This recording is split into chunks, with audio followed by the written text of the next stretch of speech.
Hello everyone, my name is Sohan Kumar and today I am here with the second part of clauses. और अगर आपने अभी तक closes का first part नहीं देखा है तो आप उसको जाकर देख सकते हो। डिस्क्रिप्शन में उसका लिंक दिया गया है। वहाँ पर हमने बात की है कि क्लोज वास्तव में होता क्या है, इनफैक्ट है क्या क्लोज। और इस लेक्चर में हम बात करेंगे क्लोजेस के टाइप्स की। तो क्लोज हैज़ 3 टाइप्स। क्लोज के 3 टाइप्स हैं। First one is principal clause, second one is subordinate clause and third one is coordinate clause. और जो सेकंड टाइप है सबऑर्डिनेट क्लोज, इसके आगे फिर 3 टाइप हैं। फर्स्ट टाइप है नाउन क्लोज, सेकंड है adjective clause and third type है एडवर्ब क्लोज। तो अब हम सबसे पहले बात करते हैं फर्स्ट टाइप की, प्रिंसिपल क्लोज की। प्रिंसिपल क्लोज और मेन क्लोज और इंडिपेंडेंट क्लोज एक ही बात है। तो प्रिंसिपल क्लोज और मेन क्लोज और इंडिपेंडेंट क्लोज ये एक ही बात है। अलग अलग बुक्स में अलग अलग नाम दिए जा सकते हैं, तो इन नेम्स को लेकर आपने कंफ्यूज नहीं होना, ये एक ही बात है। अब हम बात करते हैं डेफिनेशन की। A clause that has its own independent meaning and doesn't depend on another clause for its meaning is called principal close.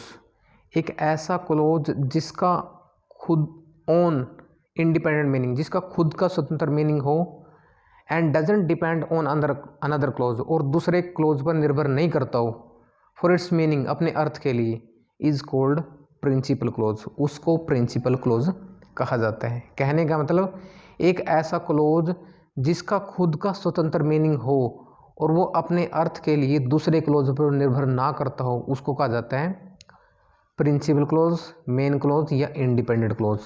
Example देखते हैं। I saw a boy who was wearing a blue shirt. मैंने एक लड़का देखा जो नीली कमीज पहने हुए था। इस सेंटेंस में आई सॉ ए बॉय ये है प्रिंसिपल क्लोज। क्यों? क्योंकि इसका खुद का स्वतंत्र मीनिंग है। ये अपने अर्थ के लिए जो दूसरा क्लोज है ना, who was wearing a blue shirt, इसके ऊपर निर्भर नहीं करता। क्यों? क्योंकि जब हम सेंटेंस को पढ़ते हैं, इस क्लोज को पढ़ते हैं कि मैंने एक लड़का देखा, तो हमारे माइंड में बिल्कुल मीनिंग स्पष्ट समझ में आ जाता है कि मैंने एक लड़का देखा, तो किसी ने कोई लड़का देखा होगा, तो मीनिंग बिल्कुल अपने आप में क्लियर है। नेक्स्ट है I know that he is a rich boy. मैं जानता हूँ कि वह एक अमीर लड़का है। तो इसमें आई नो ये क्या है? प्रिंसिपल क्लोज है। ये अपने अर्थ के लिए दूसरे क्लोज पर निर्भर नहीं करता। जो दूसरा क्लोज है that he is a rich boy, मैं जानता हूँ कि कहीं ना कहीं वो कुछ ना कुछ जानता है। लेकिन कईयों को ये भी डाउट रहता है कि मैं जानता हूँ, क्या जानता हूँ?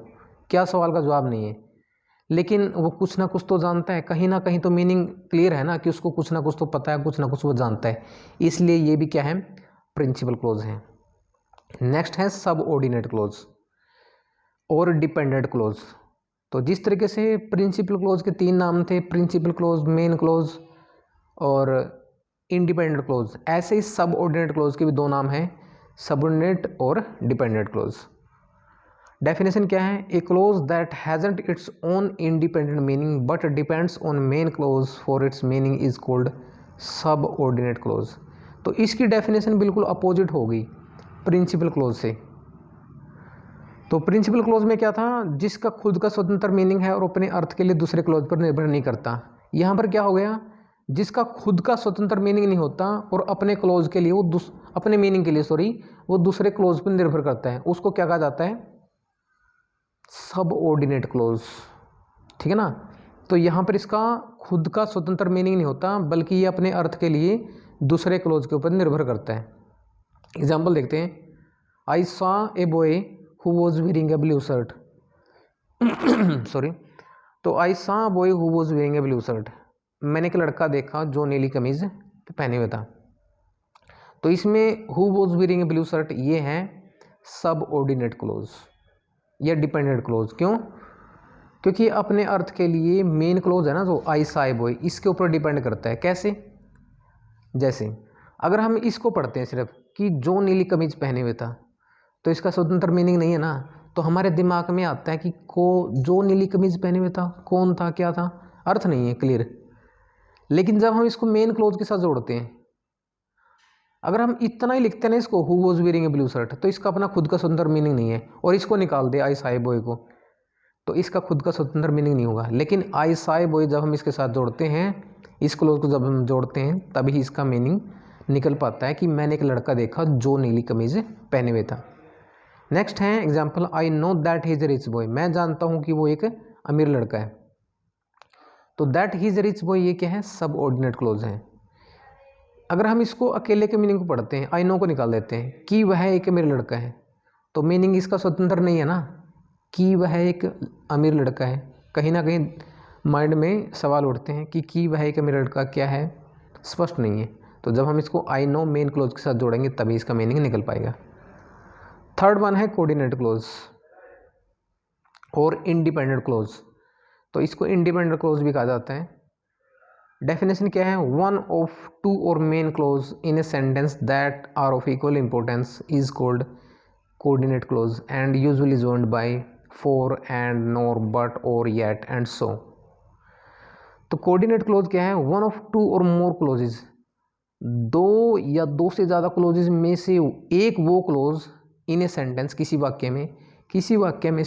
वाक्य में दो या दो से ज़्यादा क्लोजेज में से एक clause that are of equal importance, वो दो या दो से ज़्यादा क्लोज जो इक्वल इंपॉर्टेंस के हो, उन दो या दो से ज़्यादा क्लोजेज में से एक क्लोज को क्या कहा जाता है, is called coordinate close, coordinate close कहा जाता है। And usually joined by four, और आमतौर पे वो इन कंजक्शन से जुड़े होते हैं कोऑर्डिनेट क्लोज, किससे, फोर से, एंड से, नोर से, बट से, और से, येट से, एंड सो से। तो देखो पढ़ते हैं, आई लाइक टी, मैं चाय पसंद करता हूँ, but my brother likes coffee, परंतु मेरे भाई कॉफ़ी पसंद करते हैं। यहाँ पर दोनों क्लोज है ना वो इक्वल इंपॉर्टेंस के हैं, दोनों की इक्वल इंपॉर्टेंस है और दोनों एक तरीके से इंडिपेंडेंट क्लोज हैं। जैसे मैं चाय पसंद करता हूँ, खुद का स्वतंत्र मीनिंग है, खुद एक तरीके से इंडिपेंडेंट क्लोज है, परंतु मेरा भाई कॉफ़ी पसंद करता है, वो भी स्वतंत्र मीनिंग है। बिल्कुल हमें मीनिंग स्पष्ट समझ आ जाता है, कोई भी डाउट नहीं रहता कि वो कॉफ़ी पसंद करता है उसका भाई। लेकिन कईयों को डाउट ये रहता है कि हमने प्रिंसिपल क्लोज को भी इंडिपेंडेंट क्लोज कहा और कोऑर्डिनेट क्लोज को भी इंडिपेंडेंट क्लोज कहा, तो फिर हमने इसको यहाँ पे प्रिंसिपल क्लोज क्यों नहीं कहा। देखो वैसे तो प्रिंसिपल क्लोज और इंडिपेंडेंट क्लोज दोनों का स्वतंत्र मीनिंग होता है, तो यहाँ पर हमने प्रिंसिपल क्लोज क्यों नहीं कहा इसको, आई लाइक टी को, but my brothers likes coffee इसको हमने प्रिंसिपल क्लोज क्यों नहीं कहा, क्योंकि जब किसी सेंटेंस में दोनों के दोनों प्रिंसिपल क्लोज आ जाते हैं ना या इंडिपेंडेंट क्लोज आ जाते हैं, तब हम इनको प्रिंसिपल नहीं बोलते, फिर हम इनको बोलते हैं कोऑर्डिनेट क्लोज। क्योंकि कोऑर्डिनेट का मीनिंग क्या होता है, कोऑर्डिनेट का मीनिंग होता है तालमेल रखना, कि दोनों में तालमेल है, दोनों की इक्वल पोजीशन है। और सब ऑर्डिनेट का मीनिंग क्या है, जो किसी के अधीन है, जो किसी से छोटा है। इसलिए तो प्रिंसिपल क्लोज बड़ा होता है और सब ऑर्डिनेट उसके अधीन होता है, अपने मीनिंग के लिए उसके ऊपर डिपेंड करता है। तो इसलिए अगर किसी सेंटेंस में एक प्रिंसिपल क्लोज आए और दूसरा सब ऑर्डिनेट क्लोज आए, तो वहाँ पर तो हम मतलब एक इंडिपेंडेंट क्लोज आए और दूसरा सब ऑर्डिनेट क्लोज आए, तो वहाँ पर तो हम उस इंडिपेंडेंट क्लोज को प्रिंसिपल क्लोज बोलेंगे। लेकिन अगर किसी सेंटेंस में दोनों के दोनों इंडिपेंडेंट क्लोज हैं, तो तब हम उनको क्या कहते हैं, कोऑर्डिनेट क्लोज, क्योंकि दोनों में कम्बिनेशन है, दोनों में तालमेल है, कि दोनों में कोई ईगो नहीं है, कि दोनों सोचते हैं कि उसकी इक्वल इंपॉर्टेंस है मेरे के बराबर। तो I went to market next example है and she went to temple, मैं बाजार गया और वो मंदिर गई। तो आई वेंट टू मार्केट ये भी कोऑर्डिनेट क्लोज है and she went to temple ये भी कोऑर्डिनेट क्लोज है, क्योंकि दोनों का खुद का स्वतंत्र मीनिंग है। कि मैं बाजार गया मीनिंग स्पष्ट है, वह मंदिर गई मीनिंग स्पष्ट है, तो यहाँ पर भी दोनों के दोनों कोऑर्डिनेट क्लोज हैं। और जो कोऑर्डिनेट क्लोज हैं वो इन कंजक्शन से जुड़े होते हैं, जो 7 कंजक्शन है, और इनको याद करने की ट्रिक है फैन बॉयज़, वो मैं अभी आपको वीडियो के लास्ट में वो ट्रिक्स की जो पिक है वो दे दूँगा। तो आज के लिए इतना ही, और नेक्स्ट लेक्चर में हम बात करेंगे सब ऑर्डिनेट क्लोज के टाइप्स की, noun close, adjective close, adverb close. So that's all about me.